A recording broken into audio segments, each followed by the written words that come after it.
asalaamu aleykum mbokk yeeg xarit yi maa ngi leen di nuyu tey si di 28 novembre am plaisir ak mbégte indi leen seen fàttali démb bi ñeewal bés bi bëggoon ko articuler ci ñeenti ponk bu si njëkk bi dinañ delluwaat Caaroy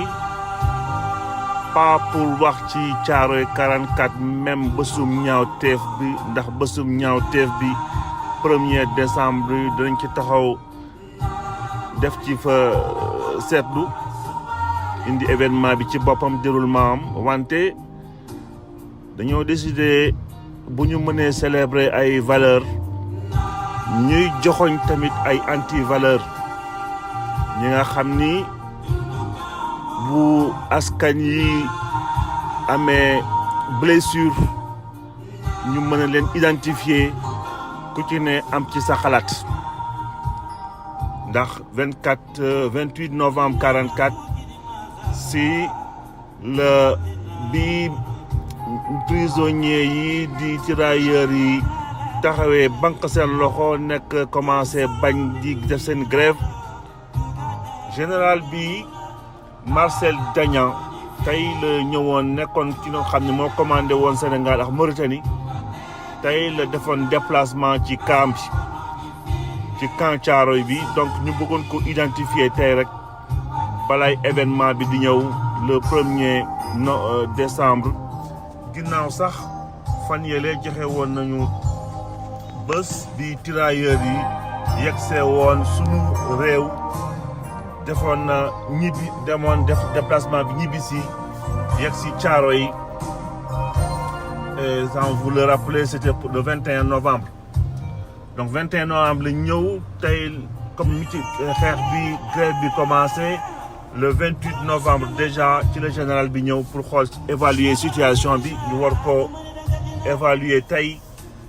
wax ci deuxième éphéméride bi daf ñuy yóbbu ci sunu mbokk Mauritanie tey le 28 novembre 1960 le Mauritanie amoon seen indépendance ñu def rek benn rapide survol ci Mauritanie ak luñ ci xam ak luñ ci métti buñ fa jógee ñëw ci 28 novembre 1974 di ouverture première édition du FIDAK di foire de Dakar balay jeexal ci famille Senghor on va dire le claps de la fin ndax tey 28 novembre 2019 ci la soxnam soosu Paulette Hubert Senghor ñëwoon ñu dencoon ko foofu ci cimetière u Bel-Air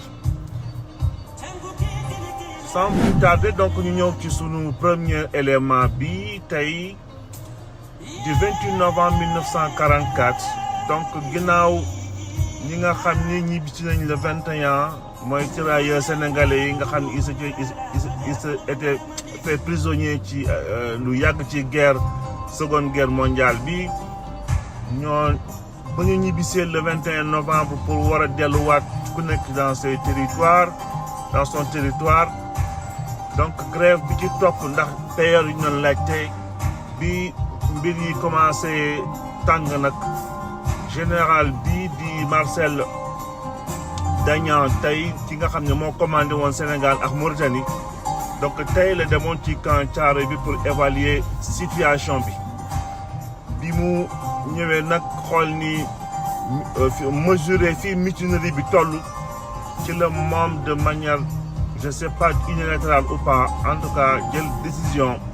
pour sévir jël décision pour l'exemple procéder à une démonstration de force bi nga xam ni moo li mu ci jublu woon mooy comme on dit les remettre dans les rangs les faire rentrer dans les rangs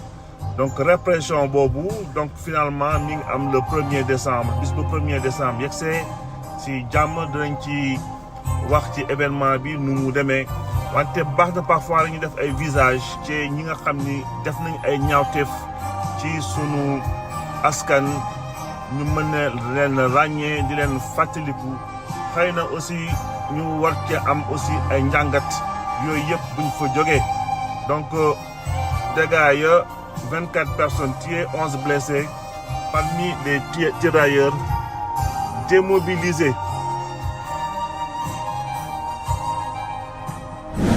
Ñu ñëw tey sunu mbokk mauritanien yi tey la ñuy delluwaat Mauritanie tax tey mooy seen fête de l'indépendance du 28 novembre 1960 donc ñu ñëw rek ci seen composition Mauritanie seen population nga xam ni boobu ba léegi naar yu weex yi ñoo ko dirigé mais ils ne représentent que 30% de la population nga xam ni ñi ci topp mooy naar yi ñuul yi qui représentent 40% population bi sont très souvent en tout cas ci jamono assujetti ci esclavage la si des ci population bi nag nekk ay population d'origine diverse ay pël ay soninké jóge fépp ci Afrique ndax position géographique Mauritanie nekk entre Maghreb ak Afrique noire moo ko indil genre métissage culturel bi wante li ci jaaxal rek nit ñi mooy comment ça se fait que depuis Mauritanie moom ay ñi koy diriger rek ñoo koy diriger donc les populations majoritaires n'ont jamais pu tomber d'accord pour mën a diriger comme dans toute démocratie les lois de la majorité loolu taxu ñu wax fii tey ñu wax rek Mauritanie parce que on se pose souvent des questions concernant le terrorisme Mauritanie nekk na loo xam ni surtout depuis 2011 particulièrement on avait remarqué qu'il y avait pas de mouvement terroriste même si il y a eu des dégâts yu grave foofu defoon nañ fa ay ñaawteef yu xaw doy waar comme ay gendarmes yi nga xam ne ils avaient essuyé des tirs wetu ambassade américaine bu Nouakchott wante kiñ naan benn rapport américain génne woon na que kii président Abdul Aziz dafa signé woon benn accord ak mi di Al-Qaïda de Maghreb islamique signé woon benn accord de paix bi nga xam ni dañ leen di may jàmm dañuy may jàmm Mauritanie bañ fa def benn opération de terrorisme moyennant de l'autre côté aussi ñu may leen jàmm c'est-à-dire loolu moo tax tous les cadres de AQMI ñëwoon installé wu foofu ci Mauritanie pour mu servir leen de base arrière donc une protection mutuelle entre ñaari entités yi donc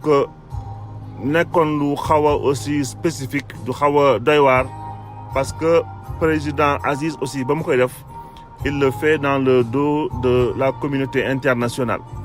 defoon rek benn précision boobu on ne pourra pas parler de tout ce qui se passe là-bas en Mauritanie au niveau culturel xëy na beneen occasion on le fera avec beaucoup de plaisir. ñoo ci sunu troisième élément di élément FIDAK 28 novembre 1974 nekkoon première édition de foire internationale de Dakar bi nga xam ne nekkoon na commerce bi gënoon a rëy ci sunu réew occasion bi nga xam ni ñu bëri yàkkamte woon nañ ko donc mais c'était jusqu'en 2008 foire bi c'était tous les 2 ans donc foire bi ñuy commencé nekk une foire annuelle à partir de 2010 wante jusqu'à 2008 foire bi biannuelle la woon donc nekkoon occasion bi nga xam ni ñu bëri mën na ci profiter jaay ci seen ay bagages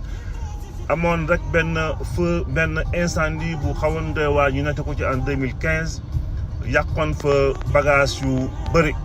Donc foire internationale de Dakar le 28 novembre 1974 tey lañ ko ubbi woon la première édition. di jeexale sunu éphéméride ci Colette Senghor tey lañ ko mujjee woon denc ci cimetière Bel-Air à côté de son époux le président Senghor ak seen doom Philippe Senghor bi nga xam ne bi génnoon na fi àdduna en 1981 à l'âge de 23 ans ci accident d'avion du moins accident de circulation donc messe bi c'était voilà en hommage à cathédrale de Dakar donc définitivement moom elle avait 94 ans nekk une page de l'histoire qui se tourne pour la famille Senghor donc loolu lu ñu doon wax ci seen histoire jeexalee foofu tey sunu éphéméride di leen souhaiter une excellente journée ba suba incha allah ñu yegle waxtaan bi jërëjëf.